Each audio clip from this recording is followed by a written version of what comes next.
Good morning everyone, welcome to all of you.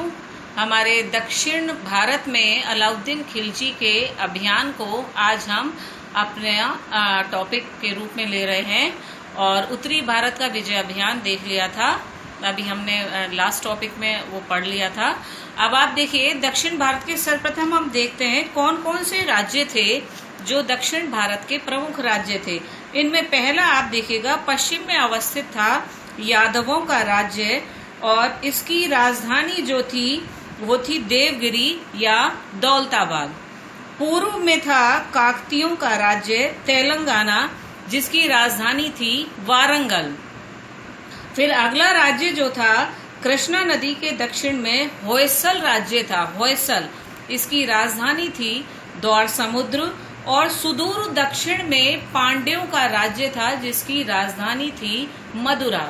आप देखिए, पहला मुस्लिम शासक होने का गौरव प्राप्त है अलाउद्दीन खिलजी को, जिसने दक्षिण भारत के राज्यों को विजित करने का अभियान चलाया था और उसको इन राज्यों की विजय हासिल करने में सफलता प्राप्त हुई थी। लेकिन यदि हम नीति की बात करें, उत्तरी भारत के राज्यों और दक्षिण भारत के राज्यों के साथ अलाउद्दीन की जो नीति थी उसमें भिन्नता हमें देखने को मिलती है। उत्तरी भारत के राज्यों को उसने अपने अधीन किया था, जबकि जो दक्षिण भारत के राज्य थे उन्होंने अधीनता स्वीकार कर ली थी और उसे वार्षिक कर देने के लिए इन राज्यों को अलाउद्दीन ने विवश किया था।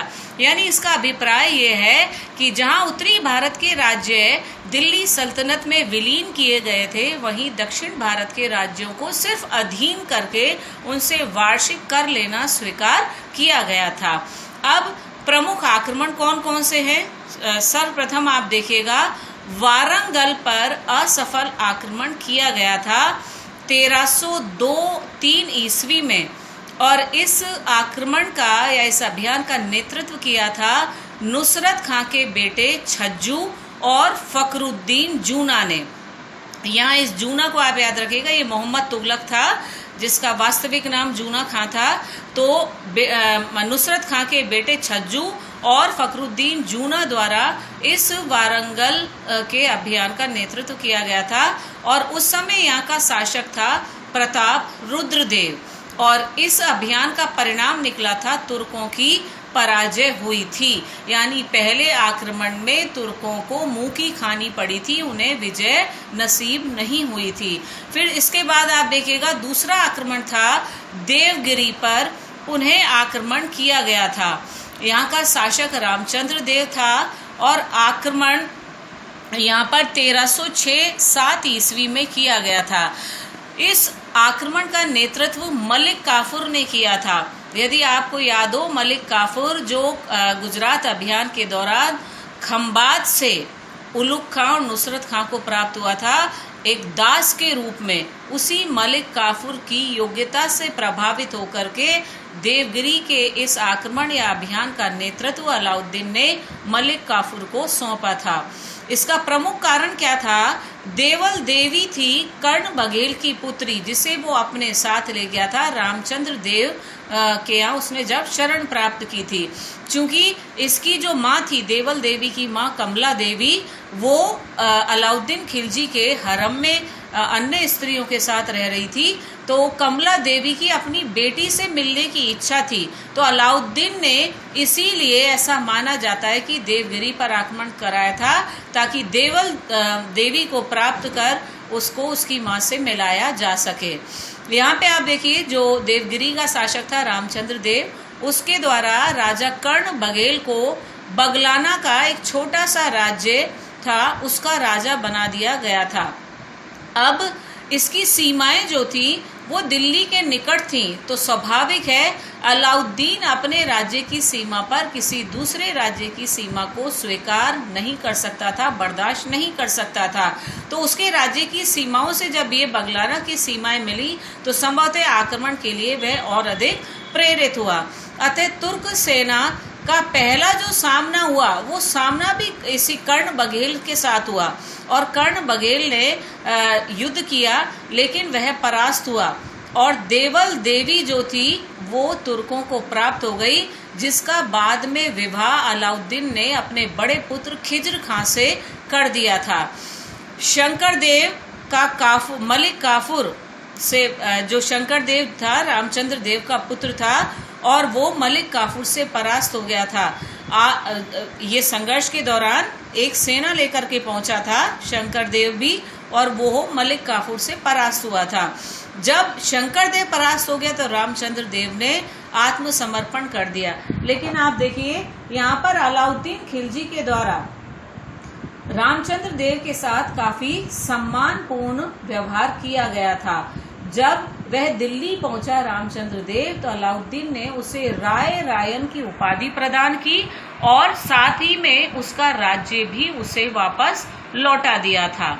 इसके बाद आप देखिए अगला आक्रमण जो माना जाता है वो था तेलंगाना पर आक्रमण। ये आक्रमण किया गया था 1308-9 ईस्वी में। और जैसा मैं बार बार आपको बोल रही हूँ कि दक्षिण भारत के जो आक्रमण थे उनका नेतृत्व प्रदान किया गया था मलिक काफूर को, इसको आप याद रखिएगा। तो यहाँ भी जो नेतृत्व था तेलंगाना आक्रमण का वो मलिक काफूर के पास था। और जिस समय ये आक्रमण हुआ 1308-9 ईस्वी में, यहाँ का शासक था प्रताप रुद्र देव। जनवरी 1310 ईस्वी में वारंगल पर आक्रमण किया गया था और कुछ समय संघर्ष करने के बाद प्रताप रुद्र देव द्वारा आत्मसमर्पण कर दिया गया था। इतना ही नहीं, आप देखिए दोनों पक्षों के बीच जब ये एक तरह से संधि हो गई या प्रताप रुद्र देव का जब आत्मसमर्पण हो गया, तो शांति स्थापित हो जाने के बाद भी यहाँ 300 हाथी, 700 घोड़े तथा अपार धन संपदा जो थी वो तुर्कों को प्रताप रुद्र देव के द्वारा प्रदान की गई थी। वार्षिक कर चुकाने का वचन भी प्रताप रुद्र देव द्वारा दिया गया था। आप एक प्रसिद्ध इतिहासकार हुए हैं, नाम भी आपने सुना होगा। जब हम फारसी इतिहासकारों के जो फारसी स्रोतों का अध्ययन करते हैं तो उसमें नाम आता है काफी खां।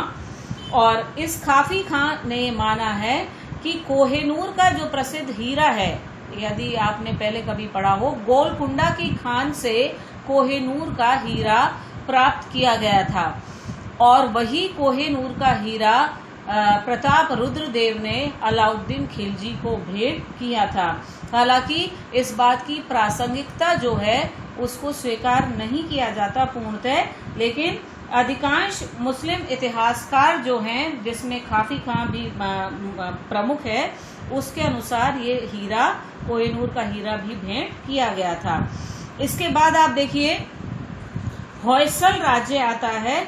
होयसल का राज्य पर जब आक्रमण किया गया था तो इसका नेतृत्व मलिक काफूर ने किया था और नवंबर 1310 ईस्वी में होयसल राज्य पर आक्रमण किया गया था।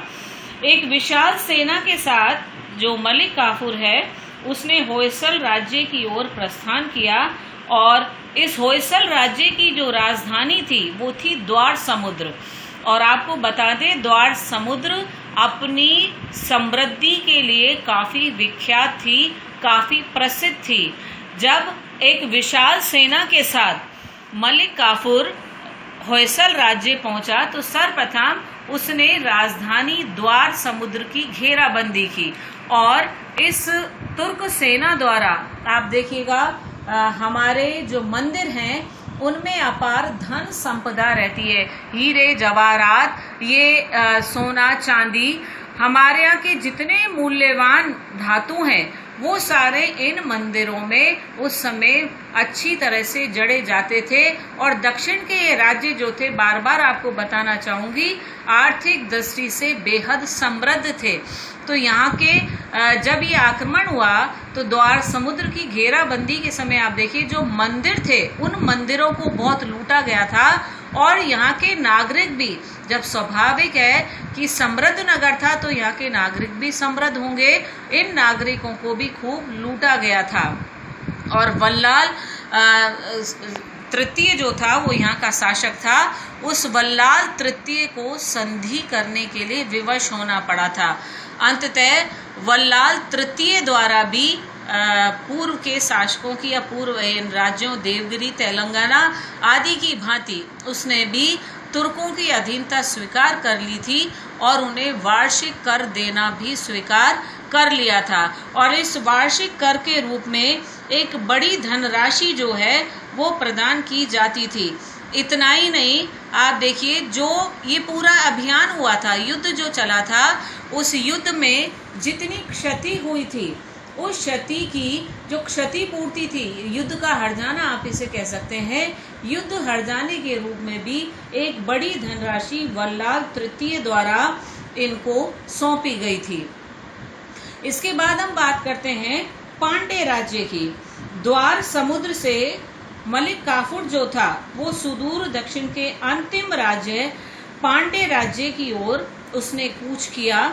और इस यहाँ पर आप देखिए, यहाँ पर इस समय एक प्लस पॉइंट तुर्क सेना के लिए था।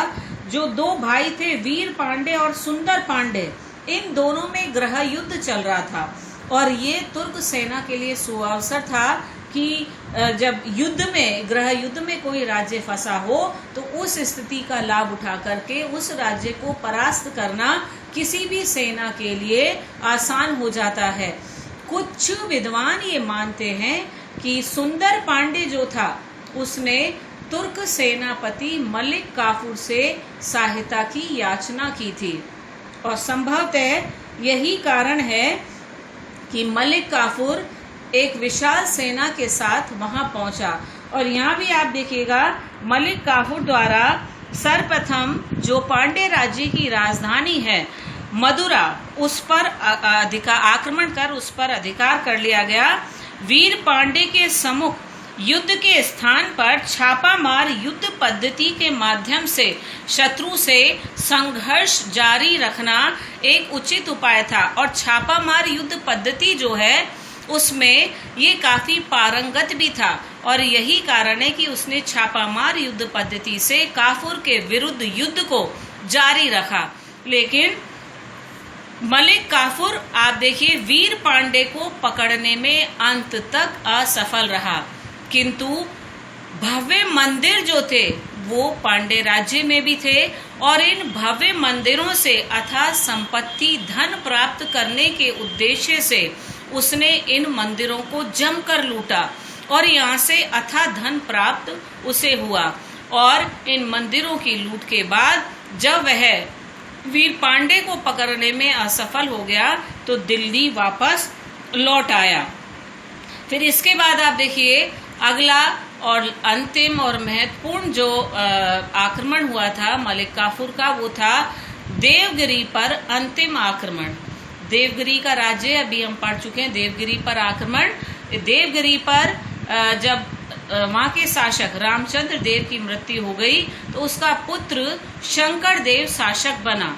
और शंकर देव, क्योंकि दोनों राज्यों में अर्थात दिल्ली सल्तनत और देवगिरी में संधि हो चुकी थी और उस संधि के तहत देवगिरी ने वार्षिक कर चुकाना और अधीनता स्वीकार करने जैसी शर्तों को स्वीकार कर लिया था। लेकिन बाद में जब शंकर देव शासक बना तो उसने अलाउद्दीन खिलजी को वार्षिक कर पहुंचाना बंद कर दिया और वार्षिक कर प्राप्त नहीं होने के ही कारण 1313 ईस्वी में देवगिरी पर पुनः मलिक काफूर के नेतृत्व में आक्रमण किया गया और इस आक्रमण में शंकर देव परास्त हुआ और इस बार जो देवगिरी राज्य था उसको दिल्ली सल्तनत में विलीन कर लिया गया था। इस तरह से आप देखिए ये जो महत्वपूर्ण राज्य थे, इन चारों महत्वपूर्ण दक्षिण के राज्यों को अलाउद्दीन खिलजी की सेना द्वारा परास्त किया गया, उन्हें वार्षिक कर देने के लिए विवश किया गया, उन्हें अधीनता स्वीकार करने के लिए विवश किया गया और मात्र देवगिरी ऐसा राज्य था जिसे अंत में आक्रमण करके दिल्ली सल्तनत में विलीन कर लिया गया था। अब हम बात करते हैं उसके दक्षिण अभियान की समीक्षा की बात करते हैं। दक्षिण अभियान में या दक्षिण नीति जो थी उसकी, उस पर कुछ इतिहासकारों का मत है कि अलाउद्दीन दक्षिण भारत को अपने अधीन बनाए रखने में विफल रहा और उसकी दक्षिण नीति को सफल नहीं कहा जा सकता। इसका कारण क्या है, आप देखिए कि यदि संभवतः वो इन सभी राज्यों को दिल्ली सल्तनत में विलीन कर लेता तो शायद उसकी नीति को सफल मान लेते। ये जो इतिहासकार इस चीज का अपोज कर रहे हैं, लेकिन यदि हम दूसरा पॉइंट देखें कि उसकी नीति कुछ विद्वान इतिहासकारों द्वारा सफल मानी जाती है, उसका कारण ये है दक्षिण के जो राज्य थे वो काफी दूरस्थ थे और उन पर सदैव दिल्ली सल्तनत का नियंत्रण बनाए रखना संभव नहीं था। तो एक समझदार और योग्य शासक की भांति अलाउद्दीन खिलजी द्वारा उन्हें वार्षिक कर लेते हुए उनको उनके राज्य वापस लौटा देने का जो निर्णय था वो सर्वथा उचित था। और यदि इस दृष्टि से हम देखें तो अलाउद्दीन की दक्षिण नीति जो थी वो पूर्णतया सफल कही जा सकती है। इस तरह से उसका दक्षिण अभियान वो पूर्णतः सफल रहा।